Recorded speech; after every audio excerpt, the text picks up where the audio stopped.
ಎಲ್ರಿಗೂ ನಮಸ್ತೆ. ಇವತ್ತಿನ ವಿಶೇಷ ಸಂಚಿಕೆಗೆ ಸ್ವಾಗತ ಸುಸ್ವಾಗತ. ನಾನು ಮುರಳಿ, ನಮ್ಮ ಪಕ್ಕದಲ್ಲಿದ್ದಾರೆ ಶಿವಲಿಂಗಿ ಗೌಡ್ರು. ಬಿಗ್ ಬಾಸ್ ಅಂತೂ ಮುಗೀತು. ಬಿಗ್ ಬಾಸ್ ನಲ್ಲಿ ಯಾರು ಗೆಲ್ಬೇಕು ಅಂತ ಅಂದ್ಕೊಂಡಿದ್ರು ಕರ್ನಾಟಕದ ಜನ, ಅವರಿಗೆ ಗೆದ್ರು, ಅದು ಕೂಡ ಖುಷಿ.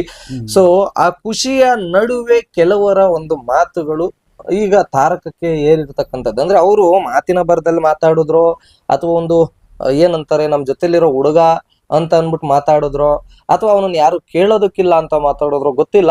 ಬಟ್ ಅದು ಅತಿರೇಕದ ವರ್ತನೆ ಆಗಿರ್ತಕ್ಕಂಥದ್ದು. ಅಂದ್ರೆ ನೋಡಿ, ಅವ್ರು ಹೇಳೋದು ಒಂದ್ ಪಕ್ಷ ಸರಿನೇ ಇದ್ರು ಇರ್ಬೋದು, ಆದ್ರೆ ಹೆಂಗ್ ಹೇಳ್ಬೇಕು ಅನ್ನೋದನ್ನ ಒಂದು ಪರಿಜ್ಞಾನ ಇಲ್ದೇನೆ ಮಾತಾಡಿರ್ತಕ್ಕಂಥದ್ದು. ಸೊ ಅದ್ರ ಬಗ್ಗೆ ಮೊದಲನೇದಾಗಿ ಹಂಸ ಅವ್ರ ಬಗ್ಗೆ ತಗೊಂಡ್ಬಿಡೋಣ ಗೌಡ್ರೆ.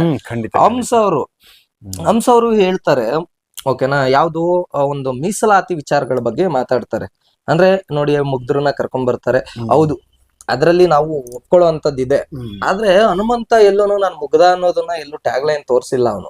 ಅಂದ್ರೆ ಅವನಿಗೆ ಅವನ್ ತೋರ್ಪಡೆ ಮಾಡಿಸ್ಕೊಂಡಿಲ್ಲ. ನಾನ್ ಮುಗ್ಧ, ನಾನು ಹಳ್ಳಿಯಿಂದ ಬಂದಿದ್ದೀನಿ, ನಮ್ಮ ಅಪ್ಪ ಹಿಂಗೆ, ನಮ್ಮಮ್ಮ ಹಿಂಗೆ, ನನ್ಗೆ ಎಲ್ರು ಸಪೋರ್ಟ್ ಮಾಡಿ ಅಂತ ಯಾವತ್ತೂ ಅವ್ನು ಕೇಳ್ಕೊಂಡಿಲ್ಲ ಯಾವ ಜನಗಳ್ನು ಕೂಡ.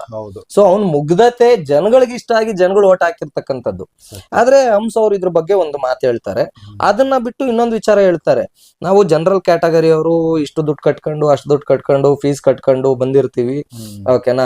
ಆದ್ರೆ ಈ ಕೆಲವು ಮೀಸಲಾತಿ ಬಂದಿರತಕ್ಕಂಥವ್ರು ಅವ್ರಿಗೆ ಯಾವ್ದೇ ಫೀಸು ಇರಲ್ಲ, ಚಿಕ್ಕ ಪುಟ್ಟ ಸ್ಕೂಲು ಕಾಲೇಜ್ಗಳಲ್ಲಿ ಓದಿರ್ತಾರೆ, ಆಮೇಲೆ ಇದ್ದಕ್ಕಿದ್ದಂಗೆನೆ ಅವ್ರಿಗೆ ಕೆಲಸ ಕೊಡ್ತಕ್ಕಂಥದ್ದು. ಮೀಸಲಾತಿಲ್ ಕೆಲಸ ಸಿಕ್ಬಿಡುತ್ತೆ, ನಮ್ಮ ಜನರಲ್ ಕ್ಯಾಟಗರಿ ಅವ್ರಿಗೆ ಕೆಲಸ ಸಿಗಲ್ಲ, ಹಾಗೆ ಹೀಗೆ ಅಂತಕ್ಕಂಥ ಕೆಲವು ಹೇಳಿಕೆಗಳನ್ನ ಕೊಟ್ಟಿರ್ತಕ್ಕಂಥದ್ದು. ಅದಾದ್ಮೇಲೆ ಅವ್ರು ಸಾರಿನೂ ಕೂಡ ಕೇಳಿದ್ರು. ಇರ್ಲಿ, ಅದ್ರ ಬಗ್ಗೆ ನಿಮ್ಗೆ ಏನ್ ಅನ್ಸುತ್ತೆ? ಅಂದ್ರೆ ಈಗ ಹಂಸ ಅವರು ಆಕ್ಚುಲಿ ಇದನ್ನ ಹೇಳ್ತಾರೆ, ನಾವು ಜನರಲ್ ಅವರು ನಾವೇನೇ ತಿಪ್ಪರ್ಲಾಗ ಹಾಕೊಂಡ್ರು ಕೂಡ ಈ ಮೀಸಲಾತಿ ಅಂತ ಇರುತ್ತಲ್ವಾ, ಇಲ್ಲಿ ಆಕ್ಚುಲಿ ಜನ ಯಾಕೆ ಯಮ್ಮನ್ ಮೇಲೆ ದಂಗೆ ಎದ್ದಿದ್ದು ಅಂದ್ರೆ ಹಂಸ ಅವ್ರ ಮೇಲೆ ಇಲ್ಲಿ ಏನೋ ಈ ಒಂದು ಜಾತಿಯ ವಿಚಾರವನ್ನ ಮೇಲೆ ಎತ್ಕೊಂಡಂಗೆ ಬಂತು ನಮ್ಗೆ.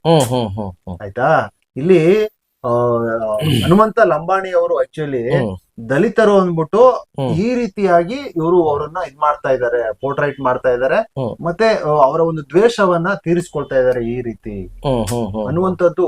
ಜನಗಳಿಗೆ ದಲಿತರನ್ನ ವಿರೋಧ ಮಾಡ್ತಾ ಇದ್ದಾರೆ ಇವರು ಅನ್ನುವಂಥದ್ದು ಬಂದ್ಬಿಡ್ತು. ಇವು ಹಂಸ ಅವ್ರಿಗೆ ಯಾವ ರೀತಿ ಟ್ರಿಗರ್ ಆಗ್ಬಿಡ್ತು ಅಂದ್ರೆ, ಓ ದಲಿತರು ಬುಗಿಲೇಳ್ತಾರೆ, ನನ್ಗೆ ಇನ್ನೇನೋ ಯಾವ್ದೇ ರೀತಿ ಏನೋ ಪ್ರಾಬ್ಲಮ್ ಆಗುತ್ತೆ, ಈ ರೀತಿಯಾದ ಒಂದು ಭಯ ಉಟ್ಕೊಬಿಡ್ತು ಹಂಸ ಅವ್ರಿಗೆ.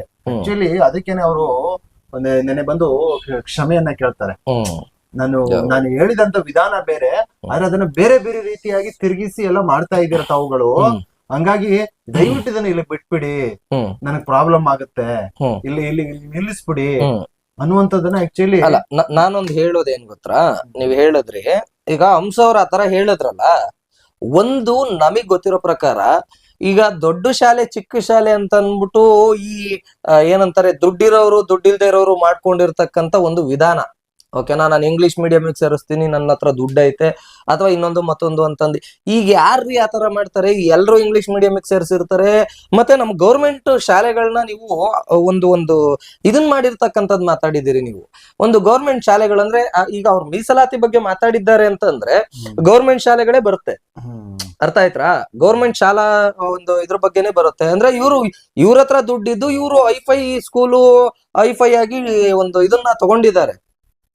ದುಡ್ಡಿಲ್ದೇ ಇರೋರು ಇವ್ರಂಗೆ ಮಾಡ್ಬೇಕಾಗಿತ್ತು ಅಂತ ಇವ್ರ ಪ್ರಶ್ನೆ ಇರ್ಬೋದೇನೋ, ಮೇ ಬಿ. ಓಕೆನಾ? ಇಲ್ಲ, ಯಾಕೆ ಅಂತಂದ್ರೆ ಇವ್ರು ಈ ತರ ಹೇಳೋದಕ್ಕಿಂತ ಮುಂಚೆ ಫಸ್ಟ್ ಒಂದು ಮಾತಾಡ್ತಾರೆ. ಒಬ್ರು ಇಲ್ಲ, ಈ ಯಾರು ಲಾಯರ್ ಜಗದೀಶ್ ಅವರು, ಮತ್ತೆ ಇವರು ಹಂಸ ಅವರು, ಮತ್ತೆ ಇನ್ನೊಬ್ರು ಈಗ ಮೊನ್ನೆ ರಜತ್ ಅವ್ರು ಮಾತಾಡೋದು. ಆಕ್ಚುಲಿ ಹಂಸ ಅವರು ಈ ರೀತಿಯಾಗಿ ದನಿ ಎತ್ತಿದ್ದೆ ತಪ್ಪು. ಹೌದು, ಅಲ್ಲಲ್ಲ, ನಾನ್ ಹೇಳೋದಕ್ ಹೋಗ್ತಾ ಇರೋದು ಏನಪ್ಪಾ ಅಂದ್ರೆ, ಇವರು ಫಸ್ಟ್ ಆಫ್ ಆಲ್ ನಾನೊಂದು ಸೆಲೆಬ್ರಿಟಿ ಸ್ಥಾನದಲ್ಲಿ ನಿಂತಿರ್ತೀನಿ, ನಾನು ಒಂದು ಮಾತಾಡೋದು ಯಾವ ಮೂಲೆಯಲ್ಲಿ ಹೆಂಗೆ ವೈರಲ್ ಆಗುತ್ತೆ ಅನ್ನೋದು ಗೊತ್ತಿರಲ್ಲ. ಓಕೆನಾ? ಸೊ ಗೊತ್ತಿಲ್ಲದೆ ಇರುವಾಗ ಯಾರ್ ಬೇಕಾದ್ರೂ ವೈರಲ್ ಮಾಡ್ಬಿಡ್ಬೋದು, ಹೆಂಗ್ ಬೇಕಾದ್ರೂ ಆಗೋಗ್ಬಿಡ್ಬೋದು. ನಾನು ಮಾತಾಡೋದ್ರ ಮೇಲೆ ಒಂದು ನಿಗಾ ಇರ್ಬೇಕು, ನಾನು ಏನ್ ಮಾತಾಡ್ತೀನಿ ಅನ್ನೋದ್ರ ಬಗ್ಗೆ ಸ್ಪಷ್ಟತೆ ಇರ್ಬೇಕು ಅನ್ನೋದನ್ನ ಯಾವಾಗ ಥಿಂಕ್ ಮಾಡ್ತಾರೆ, ಹಂಗ್ ಥಿಂಕ್ ಮಾಡಿದಾಗ ಯಾವತ್ತು ಈ ತರ ತಗಲಾಕೊಳ್ಳಲ್ಲ, ಬಂದ್ ಸಾರಿ ಕೇಳಂತ. ಅದು ಒಂದು. ಆಮೇಲೆ ನೋಡಿ, ಇವ್ರು ಹೇಳ್ತಾರೆ ಈ ಮೀಸಲಾತಿಲಿ ಇರ್ತಕ್ಕಂಥವ್ರು ಅವ್ರು ಬೆಳೆದ್ ಬಿಡ್ತಾರೆ ಅಂತ ಇವ್ರು ಹೇಳ್ತಾರೆ. ಯಾಕೆ ಹಂಗಂದ್ರೆ ಬಡವ್ರ ಮಕ್ಳು ಬೆಳೆ ಅದೇ ಇವ್ರ ಪ್ರಕಾರ ಬಡವ್ರ ಮಕ್ಳು ಬೆಳಿಬಾರ್ದು, ಹಿಂಗೆ ಮಾಮೂಲಿ ಇವ್ರ ಹತ್ರ ದುಡ್ಡಿದ್ದು ಒಳ್ಳೆ ಕಾರ್ಮೆಂಟು ಸ್ಕೂಲು ಕಾಲೇಜ್ಗಳಿಗೆ ಹೋಗವ್ರೆ, ಸೊ ನಾವ್ ದುಡ್ಡು ಕಟ್ಟಿದೀವಿ ಗುರು, ನಾವೇ ಪಾಸ್ ಆಗ್ಬೇಕು ಅನ್ನೋ ತರದಲ್ಲಿ ಹಂಸ ಅವ್ರು ಹೇಳಿದ್ದಾರೆ. ಹೇಳಿದಂಗೆನೆ ಹೌದೌದು, ಖಂಡಿತವಾಗಿ. ಅಂತಂದ್ರೆ ನಾವು ಮಾತ್ರ ಶ್ರೀಮಂತರಾಗಿರ್ಬೇಕು, ಒಳ್ಳೆ ಮನೇಲಿ ಬಡವ್ರ ಮಕ್ಳು ಹೆಂಗೋದ್ರು ಪರವಾಗಿಲ್ಲ, ಬಡವ್ರ ಮಕ್ಳು ಬಡವ್ರ ಮಕ್ಳಾಗೆ ಇರ್ಬೇಕು, ಶ್ರೀಮಂತರ ಆಗ್ಬಾರ್ದು ಅನ್ನೋ ತರದಲ್ಲಿ ಇವರ ಮಾತಿನ ಒಂದು ವರ್ಷ ಇತ್ತು. ಒಂದು ಒಳ್ಳೆ ಮನೇಲಿ ನಾವು ಮಾತ್ರ ಒಂದು ಒಳ್ಳೆ ಮನೇಲಿ ಇರ್ಬೇಕು, ಒಂದು ಒಳ್ಳೆ ಊಟವನ್ನ ಮಾಡ್ಬೇಕು, ಒಳ್ಳೆ ಬಟ್ಟೆನ ತೊಟ್ಕೋಬೇಕು, ನಾವು ಮಾತ್ರ ಯಾವಾಗ್ಲೂ ರಾಜರ ತರ ಇರ್ಬೇಕು, ಈ ಮೀಸಲಾತಿಲಿ ಇರ್ತಕ್ಕಂಥವ್ರು ಬಡವರಾಗಿ ಇರಬೇಕು ಅನ್ನುವಂಥದ್ದು ಇವರ ಇದು ಒಂದು ಅಲ್ಲ ಹೌದೌದು, ಇದು ಒಂದು ಕೀಳು ಮನಸ್ಥಿತಿ ಅಂತಂದ್ರೆ ತಪ್ಪಾಗೋದಿಲ್ಲ. ಯಾಕೆಂದ್ರೆ ಈ ತರ ಮಾತಾಡೋದಕ್ಕಿಂತ ಮುಂಚೆ ಒಬ್ರು ಸೆಲೆಬ್ರಿಟಿ ಸ್ಥಾನದಲ್ಲಿ ಇರ್ತಕ್ಕಂಥವ್ರು 100 ಬಾರಿ ಯೋಚನೆ ಮಾಡ್ಬೇಕು. ಯಾಕೆ ಅಂತಂದ್ರೆ ಇವತ್ತೇನೋ ನಾವು ಮಾತಿನ ಬರದಲ್ಲಿ ಅಥವಾ ಏನೋ ಒಂದು ಫ್ಲೋಯಿಂಗ್ ಅಲ್ಲಿ ನಾವ್ ಹೇಳ್ಬಿಟ್ರೆ ಮುಂದೆ ಏನಾಗುತ್ತೆ ಅನ್ನೋ ಒಂದು ಯೋಚನೆ ಇಲ್ದೇನೆ ಹಿಂಗೆಲ್ಲ ಮಾತಾಡ್ತಾರೆ ಅಂತಂದ್ರೆ ಏನ್ ಆಗ್ಬೇಕು? ಹಂಗಾದ್ರೆ ದಲಿತರು ಅಂತಕ್ಕಂಥವ್ರು ಏನ್ ಆಗ್ಬೇಕು ಅಂದ್ರೆ ಒಂದು ಮೀಸಲಾತಿ ಸಮುದಾಯದವರು, ಓಕೆನಾ, SC ST ಕ್ಯಾಟಗರಿಯವರು, ಓಕೆನಾ, OBC ಕ್ಯಾಟಗರಿಯವರು ಏನ್ ಆಗ್ಬೇಕು ಹಂಗಾದ್ರು? ಅಂದ್ರೆ ಅವ್ರಿಗೆ ಒಂದು ಏನಂತಾರೆ, ಇಂಥವ್ರೆ ಜಾತಿ ಅನ್ನೋ ವಿಷ ಬೀಜಗಳನ್ನ ಒಂದು ಸೆಲೆಬ್ರಿಟಿ ಸ್ಥಾನದಲ್ಲಿ ಇರ್ತಕ್ಕಂಥವ್ರೇನೆ ವಿಷ ಬೀಜಗಳನ್ನ ಬಿತ್ತದಾಗ ಅದು ಮರವಾಗಿ ಎಮ್ಮರವಾಗಿ ಅವ್ರ ಮಕ್ಕಳು ಮೊಮ್ಮಕ್ಕಳು ಕೂಡ ಅದನ್ನೇ ಕಲಿಯಲ್ಲ ಅನ್ನೋದು ಏನ್ ಗ್ಯಾರಂಟಿ? ಇದೇ ಹಂಸ ಅವ್ರನ್ನ ಬಿಗ್ ಬಾಸ್ ನಲ್ಲಿ ಇರೋ ಅಷ್ಟು ದಿನಗಳ ಕಾಲ ಅದೇ SC ST ಅವರು ವೋಟ್ ಹಾಕಿಲ್ವಾ ಹಂಗಾದ್ರೆ? ಅದೇ ಈಗ ಹನುಮಂತು ಅವರ ಒಂದು ಈಗ ಹನುಮಂತು ಅವ್ರು ಬರೋದಕ್ಕಿಂತ ಮುಂಚೆ ಹನುಮಂತು ಅವರ ಒಂದು ಸಮುದಾಯದವ್ರು ವೋಟ್ ಹಾಕಿಲ್ವಾ ಹಂಗಾದ್ರೆ?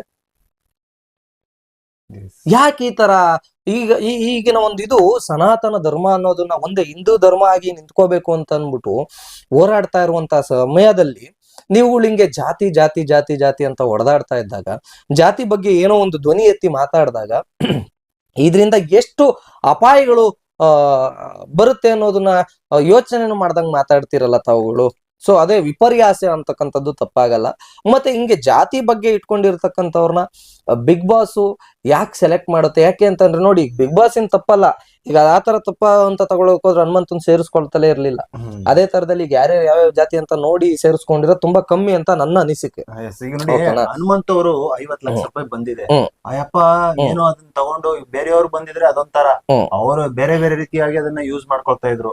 ಹನುಮಂತು ನೋಡಿ ಅವ್ರು ಕ್ಲಾರಿಟಿಯಿಂದ ಹೇಳ್ತಾರೆ, ನನ್ಗೆ ಬಂದಿರ್ತಕ್ಕಂಥ ದುಡ್ಡಲ್ಲಿ ಈಗ ಒಂದು ಸೀಟ್ ಮನೆ ಇದೆ ಅಕ್ಕ, ಆ ಸೀಟ್ ಮನೆಯನ್ನ ಕೆಡು ಬಿಟ್ಟು ಒಂದ್ ಒಳ್ಳೆ ಮನೆ ಕಟ್ಸ್ಕೊಳ್ತೀನಿ, ಜೊತೆಗೆ ಮದುವೆ ಆಗ್ತೀನಿ, ಬೇಕೇ ಬೇಕು 50 ಲಕ್ಷ. ಇವಾಗ ಮನೆ ಕಟ್ಸ್ಬೇಕು, ಮದುವೆ ಆಗ್ಬೇಕು ಅಂದ್ರೆ 50 ಲಕ್ಷ ಯಾವ ಮೂಲಕ 50 ಲಕ್ಷ ಅಲ್ಲ. ನಿಮ್ಗೆ ಇನ್ನೊಂದು ವಿಚಾರ ಹೇಳ್ಬೇಕಂದ್ರೆ 50 ಲಕ್ಷ ಅದೇ ಕಾರಣಕ್ಕೂ ಬರಲ್ಲ. ಬಿಗ್ ಬಾಸ್ ಇಂದನ GST ಕಟ್ ಆಗಿ ಅದು ಇದು ಎಲ್ಲ ಕಟ್ ಆಗಿ ಟ್ಯಾಕ್ಸ್ ಗಳೆಲ್ಲ ಕಟ್ ಆಗಿ ಸಿಗದೆ ಒಂದ್ 40 ರಿಂದ 45 ಲಕ್ಷ ರೂಪಾಯಿ ಸಿಕ್ಕಿದ್ರೆ ಅದೇ ದೊಡ್ಡ ವಿಚಾರ, ಓಕೆನಾ? ಯಾಕೆಂದ್ರೆ ಈಗಿರುವಂತ ಟ್ಯಾಕ್ಸ್ ಏರಿರುವಂತದ್ದು ನೋಡಿದ್ರೆ ಬಹಳ ದೊಡ್ಡ ವಿಚಾರ ಅಲ್ವಾ? ಹಂಗಾಗಿ ಬಡವರು ಮಕ್ಕಳು ಬೆಳಕಿಗೆ ಬರಬೇಕು, ಪ್ರೋತ್ಸಾಹಗಳನ್ನ ನೀಡೋದ್ರನ್ನ ಬಿಟ್ಟು ಇಲ್ಲ. ಈಗ ಹನುಮಂತು ಗೆಲ್ಬಾರ್ದು ಅಂತ ಅಂದ್ಕೊಂಡ್ರು ಇವ್ರದ್ದು ತಪ್ಪಲ್ಲ, ಯಾಕೆಂದ್ರೆ ಇವರ ವೈಯಕ್ತಿಕ. ಆಮೇಲೆ ಇನ್ನೊಂದು, ಇವರು ತ್ರಿವಿಕ್ರಮ್ ಅವರ ತಾಯಿ ಹೇಳ್ತಾರೆ, ಬೇರೆಯವ್ರು ಯಾರು ಗೆದ್ದಿದ್ರು ಪರವಾಗಿಲ್ಲ, ಹನುಮಂತು ಗೆದ್ದಿದ್ದು ಅಲ್ಲ. ಅದು ಈಗ ಅವ್ರ ಮನ್ಸಿನ ಭಾವನೆ, ಅದನ್ನ ನಾವು ಇದನ್ನ ಏನಂತಾರೆ ಅಲ್ಲೆಗೆಳ್ಕೊಳಕ್ ಆಗಲ್ಲ. ಈಗ ಅವ್ರ ಮನ್ಸಿನ ಭಾವನೆಗಳಿಗೆ ನನ್ ಮಗ ಫಸ್ಟ್ ನಿಂದನು ಆಡಿದಾನೆ, ನನ್ ಮಗ ಚೆನ್ನಾಗ್ ಆಡಿದಾನೆ, ಅವನು ಗೆಲ್ಲಿಸ್ಲಿಲ್ಲ, ಅದನ್ನ ಬಿಟ್ರೆ ಇನ್ನು ಎಷ್ಟೋ ಜನ ಈಗ ಮಂಜು ಅವ್ರನ್ನ ಟಾಪ್ 4 ಸ್ಥಾನದಲ್ಲಿ ನಿಲ್ಸಿ ಕಳಿಸ್ಬಿಟ್ರು. ಇದೆಲ್ಲ ಒಂದು ವ್ಯಕ್ತಿತ್ವದಲ್ಲಿ ಅವನ ಮಗನ್ಗಿಂತ ನಾನು ಹೇಳ್ತಾ ಇರೋದು ಹಂಗಲ್ಲ. ಅವ್ರೀಗ ಅವ್ರು ಮಾತಾಡಿರ್ತಕ್ಕಂಥದ್ದು ಏನಪ್ಪಾ ಅಂತ ಅಂದ್ರೆ, ಈಗ ವೈಯಕ್ತಿಕವಾಗಿ ಯಾವ್ದೇ ಒಂದ್ ಜಾತಿ ನಿಂದನೆ ಮಾಡಿಲ್ಲ, ಮಾಡಿಲ್ಲ. ಹನುಮಂತನಿಗೆ ಏನ್ ಕಡಿಮೆ ಆಗಿತ್ತು ಅನ್ನೋದು ಅದ ಅವ್ರು ಅದನ್ನ ಸ್ಪಷ್ಟತೆ ಕೊಡ್ಬೇಕು. ಅದನ್ನ ಹೊರತುಪಡಿಸಿದ್ರೆ ಇನ್ನು ಅದೇ ಇವ್ರು ಹಂಸ ಅವ್ರು ಮಾತಾಡಿದ್ದು ಅಕ್ಷಮ್ಯ ಅಪರಾಧ ಅಂತಂದ್ರೆ ತಪ್ಪಾಗೋದೇ ಇಲ್ಲ. ಸೊ ಅವ್ರು ಬಂದು ನೆನೆ ಸಾರಿ ಕೇಳ್ಬಿಡ್ತಾರೆ ಟಕ್ ಅಂತ ಅನ್ಬಿಟ್ಟು. ಅಂದ್ರೆ ಅವ್ರು ಯೋಚನೆ ಶಕ್ತಿ ಚೆನ್ನಾಗಿದೆ. ಇದು ಮುಂದಿನ ದಿನಗಳಲ್ಲಿ ದೊಡ್ಡ ಮಟ್ಟಕ್ಕೆ ತಾರಕಕ್ಕೇರುತ್ತೆ ಅನ್ನೋ ಒಂದು ವಿಚಾರಗಳು ಗೊತ್ತಿದ್ದೇನೆ ಅವರು ಸಾರಿ ಕೇಳ್ಬಿಡ್ತಾರೆ. ಸೊ ಇಲ್ಲಿಗೆಲ್ಲ ಮುಗಿಸ್ಕೊಂಡ್ಬಿಡೋಣ ಅಂತ ಅನ್ಬಿಟ್ಟು ಒಂದು ಮಾತಾಡ್ಬಿಟ್ಟು ಸಾರಿ ಕೇಳ್ಬಿಟ್ರೆ ಮುಗ್ದೋಯ್ತಾ? ಹಂಗಾದ್ರೆ ಎಲ್ಲಾನು ಮುಗ್ದೋಯ್ತಾ? ಇನ್ ಏನ್ ಮಾಡ್ಬೇಕಪ್ಪ ಅಂತ ಕೇಳ್ಬಿಡ್ತಾರೆ. ನಮ್ಮನೆ ಬೇಕಿದ್ರೆ ಕೆಲವರು ಕ್ವಶನ್ ಮಾಡ್ಬಿಡ್ತಾರೆ. ಏನ್ ಮಾಡ್ಬೇಕು ಅಂದ್ರೆ ಮಾತಾಡೋದಕ್ಕಿಂತ ಮುಂಚೆ ಯೋಚನೆ ಮಾಡ್ಬೇಕು. ಮಾತಾಡಿದಾದ್ಮೇಲೆ ಒಂದು ಸಾರಿ ಅನ್ನೋ ಪದ ಹೇಳ್ಬಿಟ್ಟು ಸುಮ್ನಾಗೋದಲ್ಲ. ಸಾರಿ ಅಂತ ಕೇಳಿದ್ರೆ ಅವರ ಒಂದು ಸಮುದಾಯಗಳಿಗೆ ಅಥವಾ ಅವರ ಒಂದು ಈಗ ಮೀಸಲಾತಿ ತಗೊಳ್ತಾ ಇರ್ತಕ್ಕಂತ ಎಷ್ಟೋ ಜನ ಏನಂತಾರೆ ಈ ಬಡ ಕುಟುಂಬಗಳಿಗೆ SC ST ಸಮುದಾಯಗಳಿಗೆ ನೋವುಂಟಾಗತ್ತೆ. ಸೊ ಈ ಎಷ್ಟೋ ಮನ್ಸುಗಳಿಗೆ ಘಾಸಿ ಆಗತ್ತೆ. ಆ ಘಾಸಿ ಆದಾಗ ಆ ಘಾಸಿ ಆಗಿದ್ದ ಮನಸ್ಥಿತಿಗಳನ್ನ ಒಂದು ಸಾರಿಲಿ ಸರಿ ಹೋಗ್ಬಿಡತ್ತಾ? ಇದು ನನ್ನ ಒಂದು ಪ್ರಶ್ನೆ.